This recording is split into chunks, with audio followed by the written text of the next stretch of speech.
Hello everyone, welcome back to my channel. This is Dr. Vidisha once again with you. तो हाल ही में एक picture release हुई है जिसका नाम है मिमी एंड इसके ट्रेलर ने आते ही धमाल मचा दिया। एंड जिस टॉपिक पे ये पिक्चर है वो कोई नई टॉपिक नहीं है, दैट इज़ सरोगेसी। बॉलीवुड के कई स्टार्स शाहरुख खान से लेकर फराह खान, शिल्पा शेट्टी से लेकर के एकता कपूर और तुषार कपूर, इन सब ने सरोगेसी से ही अपने बेबीज़ को जन्म दिया है। और इन सब में सबकी कंडीशंस अलग हैं, कहीं वाइफ हस्बैंड दोनों प्रेजेंट हैं तो कहीं सिंगल पेरेंट्स हैं। तो ये सरोगेसी ऐसी क्या मैजिक है कि हर कंडीशन में आपको ये पेरेंट्स बनने की खुशी दे सकती है। आज हम इसी टॉपिक पे थोड़ा सा बात करेंगे। मैं आपको थोड़ा सा सरोगेसी के बारे में बताऊंगी और इसके क्या क्या तरीके होते हैं उसके बारे में बताऊंगी, और इंडिया में सरोगेसी का क्या स्टेटस है वो भी थोड़ा सा डिस्कस करूंगी। तो पहले इस वर्ड सरोगेसी को समझ लेते हैं कि सरोगेसी आखिर होती क्या है।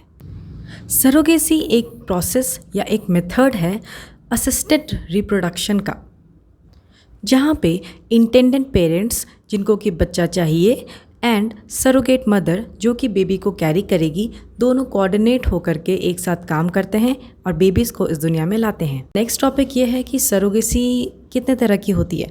तो ऐसे अगर हम ब्रॉडली देखा जाए, इसको क्लासिफाई करें तो सरोगेसी दो तरह की होती है। पहली होती है ट्रेडिशनल सरोगेसी और दूसरी होती है जेस्टेशनल सरोगेसी। तो सबसे पहले शुरुआत करते हैं ट्रेडिशनल सरोगेसी से। ट्रेडिशनल सरोगेसी में जो सरोगेट मदर होती है उसी के एग को हम फर्टिलाइज़ करते हैं, या तो जो इंटेंडेड पेरेंट है जो फादर है उसके स्पर्म से या तो डोनर के स्पर्म से। तो इसमें एक है वो सरोगेट मदर का होगा। तो एक तरह से हम ये कह सकते हैं टेक्निकली कि जो बच्चे की बायोलॉजिकल मदर होगी वो सरोगेट मदर ही होगी। एंड इस टाइप की प्रेगनेंसी में बहुत ही complex legal and emotional issues involve होते हैं, इसीलिए ये उतना वाइड स्प्रेड नहीं है, इसमें पीपल उतने ज़्यादा इंटरेस्टेड नहीं हैं। आपको वो पिक्चर तो याद ही होगी, चोरी चोरी चुपके चुपके, जिसमें रानी मुखर्जी सलमान खान को इंसिस्ट करती है कि तुम्हें मधुबाला के साथ एक रात तो बितानी होगी, जिसमें प्रीति जिंटा ने एक सरोगेट का रोल प्ले किया था, वो भी पैसे के लिए। तो सरोगेसी को हम बोल सकते हैं ये दो तरह की होती है, एक कमर्शियल होती है और एक नॉन कमर्शियल होती है। नॉन कमर्शियल जिसमें कि पैसा इन्वॉल्व नहीं होता है, वो सिर्फ किसी की हेल्प करने के लिए आप किसी के बेबी को कैरी करते हो। एंड कमर्शियल जिसमें कि पैसा इन्वॉल्व होता है, जैसा कि उस पिक्चर में दिखाया गया था। अब दूसरी तरह की सरोगेसी होती है, दैट इज़ जेस्टेशनल सरोगेसी। ये क्या होती है? इस टाइप के सरोगेसी में जो सरोगेट होती है, जो फीमेल सरोगेट है जो कि बेबी को कैरी करेगी फॉर अ कपल या फिर कोई भी सिंगल इंडिविजुअल के लिए, वो उसके बेबी को कैरी करेगी, बट इसमें जो एग इन्वॉल्व होता है वो सरोगेट मदर का नहीं होता। तो इसमें बायोलॉजिकल मदर सरोगेट नहीं होती है। इसमें जो एग यूज़ होता है, या तो जो मदर बनना चाहती हैं बट बच्चे कैरी नहीं कर पाती उनका एग होता है, या तो फिर डोनर एग होता है। और इस एग को हम लैब में अंडर नॉर्मल कंडीशंस, बहुत ही कंट्रोल कंडीशंस के अंदर स्पर्म के साथ फ्यूज़ कराते हैं। इस प्रोसेस में काफ़ी सारे एग लगते हैं एंड उस एग को हम स्पर्म के साथ फ्यूज़ कराते हैं एंड कुछ दिन वेट करने के बाद जब एम्ब्रियो फॉर्म हो जाता है, जब भ्रूण का फॉर्मेशन हो जाता है या फिर जब फीटस का फॉर्मेशन हो जाता है, तो उस भ्रूण को हम जो सरोगेट मदर है उसके यूट्रस या फिर उसके कोख में डाल देते हैं एंड देन वो जो प्रेगनेंसी कैरी करने का प्रोसेस होता है वो उसके अंडर होता है। इस तरह की प्रेगनेंसी को आईवीएफ या फिर इन विट्रो फर्टिलाइजेशन भी बोलते हैं, क्योंकि इसमें जो एग और स्पर्म मिल रहा है और जो फर्टिलाइजेशन प्रोसेस हो रहा है वो एक लैब के अंदर होता है, एक टेस्ट ट्यूब के अंदर होता है। तो इसलिए हम उस तरह के बेबी को टेस्ट ट्यूब बेबी भी बोलते हैं, जैसा कि मिमी पिक्चर में दिखाया गया है। अभी नेक्स्ट टॉपिक ये है कि सरोगेसी का हेल्प कौन कौन ले सकता है। अकॉर्डिंग टू अगर हम इंडियन लॉ की बात करें तो सरोगेसी का हेल्प कौन कौन ले सकता है। पहला वो ले सकते हैं जो बेबीज़ तो चाहते हैं लेकिन अपना बॉडी का शेप और साइज़ नहीं ख़राब कर सकते, अपने वर्क कमिटमेंट को नहीं छोड़ सकते, जैसे कि बॉलीवुड स्टार्स एंड ऑल। दूसरा ये होता है कि दोनों वाइफ हस्बैंड हैं बट इनफर्टिलिटी की प्रॉब्लम है कपल में, उस केस में आप सरोगेसी का हेल्प ले सकते हैं। तीसरी बात ये होती है कि या तो आप सेम सेक्स कपल हैं या फिर मदर में कोई बड़ी बीमारी है, कोई जेनेटिक डिसऑर्डर है, या फिर मदर को ऐसी बीमारी है जो कि उसको प्रेगनेंसी कैरी करने से रोक रही है, लाइक कैंसर एंड ऑल। अब अगर कोई सरोगेट बनना चाहता है तो उसके लिए क्या क्राइटेरिया है? तो पहला तो एज क्राइटेरिया होता है।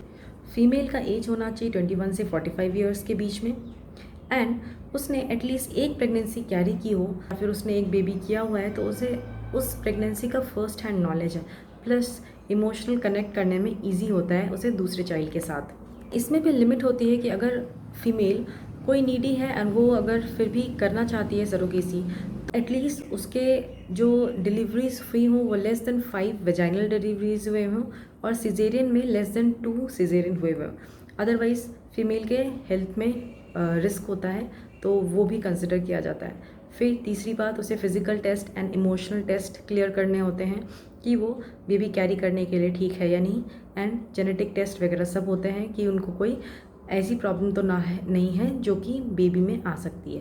कई लोग अपने एग को फ्रीज़ करवा लेते हैं at the age of 20 to 25, जबकि आपका एग का क्वालिटी सबसे अच्छा होता है, एंड उस एग को फ्रीज़ करवा के वो रख लेते हैं और जब उन्हें ऐसा लगेगा कि वो पेरेंट्स बनने के लिए रेडी हैं तो वो उस एग को यूज़ करके वाया सरोगेसी, या तो वो खुद अगर खुद कैरी कर सकते हैं तो खुद कैरी कर सकते हैं, अदरवाइज़ सरोगेट की हेल्प से वो बेबी को जन्म दे सकते हैं। इसमें वही टेस्ट ट्यूब बेबी वाला कंसेप्ट आता है कि आपके एग को out of your body lab के अंदर फर्टिलाइज़ किया जाता है स्पर्म के साथ, चाहे वो बेबी का रियल फादर हो या फिर डोनर स्पर्म हो। अब जैसे फराह खान का केस है, उसके एग को, उसके भी टेस्ट ट्यूब बेबी हैं तो उसने भी एग को out of the body fertilise करवाया एंड देन उस प्रेगनेंसी को उसने खुद कैरी किया। ये एक अलग केस है। एंड दूसरा केस है, तो ये जो second type of gestational surrogacy मैंने आपको बताया वो ज़्यादा कॉमन है, बिकॉज इसमें बच्चे के साथ सरोगेट मदर का इमोशनल कनेक्ट उतना नहीं होता। कई जगह तो सरोगेट मदर को ऐसा इंजेक्शन दिया जाता है जिसमें कि उनको लैक्टेशन या फिर वो फीडिंग नहीं करवा सके, तो अगर वो फीडिंग नहीं करवाएंगी तो जो एडिशनल इमोशनल कनेक्ट होता है विद द चाइल्ड वो नहीं होता है। अब बात करें इंडिया में सरोगेसी का। इंडिया में सरोगेसी का क्या स्टेटस है? तो पहले in past years India was the favourite destination for the international intended parents, क्योंकि बाहर से जो लोग आते थे वो इंडिया को बहुत प्रेफर करते थे, बिकॉज यहाँ के लॉ इतने स्ट्रिक्ट नहीं थे, यहाँ प्रोसेस कराना काफ़ी चीप होता था। तो ये बाहर के लोगों के लिए बहुत ही ईजी एक पेरेंटहुड का रास्ता हुआ करता था इंडिया। बट ये जो रेंट वोम या फिर किराए के गर्भ की जो बात है, इसमें जो सरोगेट मदर होती थी वो जनरली पुअर बैकग्राउंड से आती हैं, तो उस केस में क्या होता था कि उनका एक्सप्लॉयटेशन बहुत ज़्यादा होने लगा था। तो इस पे जब ध्यान दिया गया, सरोगेसी के लिए लॉ बनी गई। सरोगेसी के अगेंस्ट जो लॉ पास हुआ उसमें सरोगेसी को इलीगल बताया गया, स्पेशली कमर्शियल सरोगेसी को इलीगल बताया गया। इंडियन लॉ के अकॉर्डिंग अभी फॉरेन पेरेंट्स के लिए सरोगेसी का प्रोसेस यहाँ इंडिया में करना बहुत ही डिफ़िकल्ट है, जैसा कि मिमी पिक्चर में दिखाया गया है। बट ये जो लॉज हैं ये विद टाइम चेंज होते रह रहे हैं, तो अभी हम ज़्यादा कुछ इसके बारे में कमेंट नहीं कर सकते। Commercial surrogacy is band in India. I hope आपको ये टॉपिक अच्छा लगा हो, और अगर आपको ये टॉपिक हेल्पफुल लगा तो please do like, share and subscribe to this YouTube channel, that is chat with विदी।